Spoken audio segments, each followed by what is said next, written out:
Are the BRICS nations gearing up to challenge the Western-dominated world order? Greetings everyone. Today, we're unraveling the complex and often misunderstood dynamics of the BRICS nations. From their formation to challenge the Western-centric world order to the creation of their own new development bank, and the potential for a new currency, we'll explore whether these countries truly pose a threat to the US and the West. We'll also discuss the recent expansion of BRICS, inviting powerhouses like Egypt, Saudi Arabia, and Iran, and what this means for global geopolitics. If you find this video interesting, please support us by hitting the like button. Now, let's get started. Are the BRICS really a threat to the US? First, the term BRICS was first used by Goldman Sachs economist Jim O'Neill in a 2001 investor report as a collective term for four fast-growing countries: Russia, China, Brazil, and India. It then spread to the rest of the world. After years of debate, the four countries were brought together in a way that borrowed the terminology verbatim. And in 2009, after the economic crisis, the BRICS group was formally established in 2009. The following year, 2010, South Africa was added, bringing the total to the current 5 countries. What was the reason for the formation of BRICS? The group's aim was to enhance mutual security, foster cooperation, and promote a more equitable global landscape. Through active funding to developing nations, the goal is to bolster economic development and cultivate global fairness. This initiative also aims to disrupt the status quo of Western-dominated wealth and control. Unlike NATO, which is a military alliance, BRICS is a cooperative economic group. It is an attempt to join hands in what we can do to cooperate for the sake of economic development. And we will not give up our own interests to give priority to the BRICS. In that sense, they are closer to the G7, so in contrast to the G7, the BRICS currently account for 41% of the world's population, while the G7 accounts for 10%, 26% of global GDP, and the G7 accounts for 43%.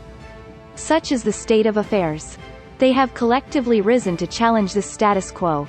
To further this agenda, the new Development Bank, also known as the BRICS Bank, was established in 2015. Its members are now 9 countries, investing in both the public and private sectors to build infrastructure, create jobs, and achieve sustainable development, primarily in member and developing countries. In this capacity, it resembles institutions like the IMF and the World Bank. However, since the Bretton Woods system, such organizations are still dominated by the West, especially the US. Therefore, the establishment of the new Development Bank was intended as a wedge against such a world order, to escape from the influence of the West. Also, basically, places like the World Bank turn to lending and interfere in the ways of developing countries. For instance, if anti-LGBTQ legislation is passed, they often impose strict conditions, demanding changes in line with Western values. In contrast, BRICS Bank has no such hurdles or rules. Since they do not interfere with the rules of other countries, the hurdles to financing are low. From the perspective of developing countries, this is a helpful point. And since its establishment, the BRICS Bank has been involved in about 90 projects. These projects span various sectors, including water supply, clean energy, infrastructure, and urban development. Additionally, BRICS member countries have pooled funds, amounting to approximately $100 billion, to support each other in emergencies. In 2020, South Africa borrowed R150 billion for COVID-19 measures. From 2017 to 2022, trade among the 5 BRICS countries grew by 56%. Reaching a significant total volume, which needs verification for accuracy, and it now accounts for 26% of global GDP and 16% of global trade. There is exploration within BRICS about the possibility of a new currency, potentially backed by gold. We often hear about them buying up a lot of gold, which could be a primer for that currency. Then there is the BRICS installation of undersea cables, the Olympics in the BRICS countries, and a noticeable move to get things done without the West. And that is because it is highly risky for them, especially Russia and China, to be within a system where the West, the US, has a wide reach. Russia's invasion of Ukraine is a good example. In addition to freezing Russia's assets in foreign countries, the BRICS Bank, mentioned earlier, also froze all transactions with Russia. They were afraid that the bank would be sanctioned and the whole thing would be affected. But it was therefore an unavoidable decision. So it is very important for them to open up a way to do business between member countries. That does not require SWIFT or New York banking services, for example. Compared to China and Russia, South Africa, Brazil, and India have relatively good relations with Western countries, while they have to endure the United States, which interferes in their internal affairs and meddles in many things. Easing such a situation would benefit all countries, to a greater or lesser extent. As Brazil's president, Luiz da Silva, put it, "I ask myself every night why all countries must base their trade on the dollar." It is this kind of thinking that has sustained their work to date. And it has also led to the expansion of their membership in the future. Of the 23 countries that had applied to join, these 6 new countries were invited to join: Argentina, Egypt, Ethiopia, Iran, UAE, and Saudi Arabia.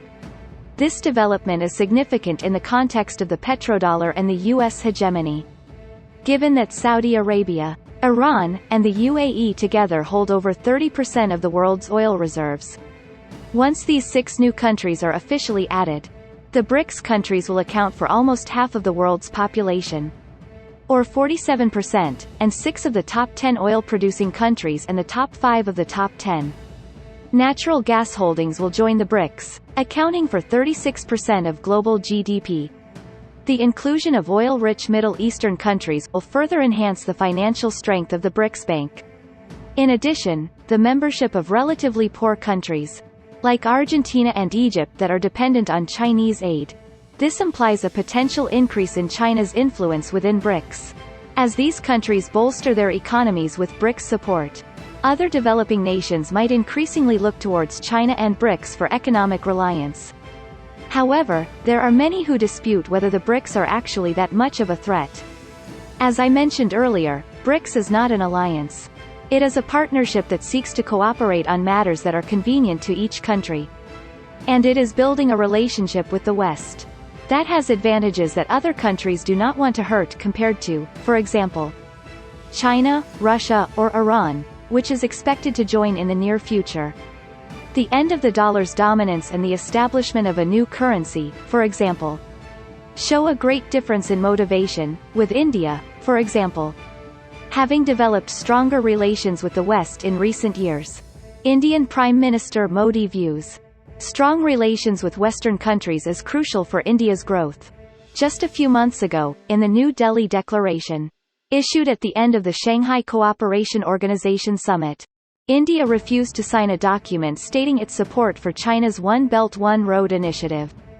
More to the point, as Asian rivals, and as countries with serious dispute issues on their borders, they would not want to see China's influence expand within the bloc. In short, they do not care about the struggle for hegemony between the US and China. South Africa is also not attached to either China or the US, East or West. So we are concerned that the expansion of the BRICS will further increase China's global influence and aggravate the bipolarization concept. And as a result, we may have to take sides.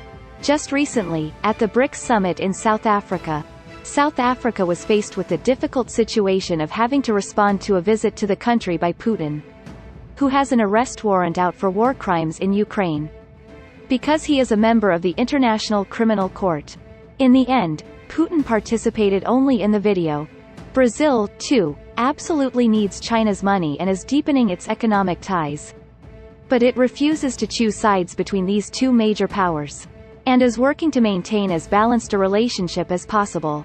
Each country is thus engaged in an awkward and difficult game of balancing its national interests with how it is viewed by the other. It is hardly an alliance. Even talking about new member countries, Argentina has seen conflicting views. And a politician who proposed changing the country's currency to the dollar won the recent presidential primary election. And even now, different views on the direction of the BRICS are emerging. India was opposed to the expansion of the BRICS. If it expands, there is a great possibility that it will lose further cohesion and solidarity. Although there have been whispers about the end of the dollar, there have been discussions for decades about breaking away from the dollar's dominance in the world. And many people were already talking about it as a goal around 2009 when the BRICS was established. However, the reality is that even after 14 years, not much progress has been made. The reality is that 14 years later, there has not been as much progress as expected in getting rid of the dollar. In fact, 70% of the loans approved by BRICS Bank were in dollars.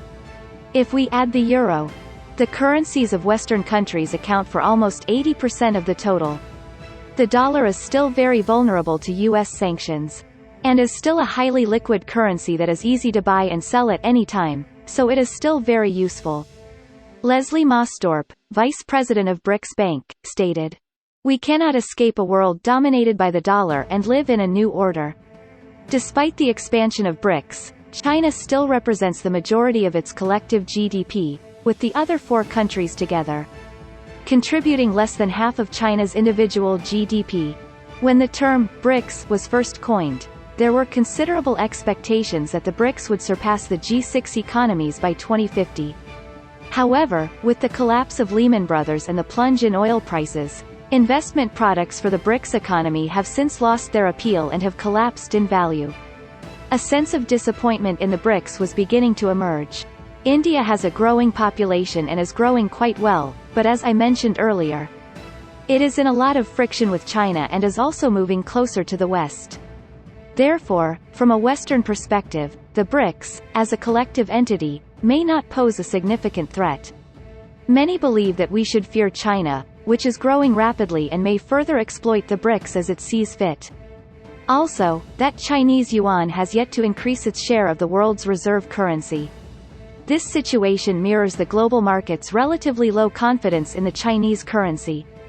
The current dominance of the US dollar is a result of significant efforts, and, contrary to some critical perspectives, the decline of the dollar's dominance is not imminent.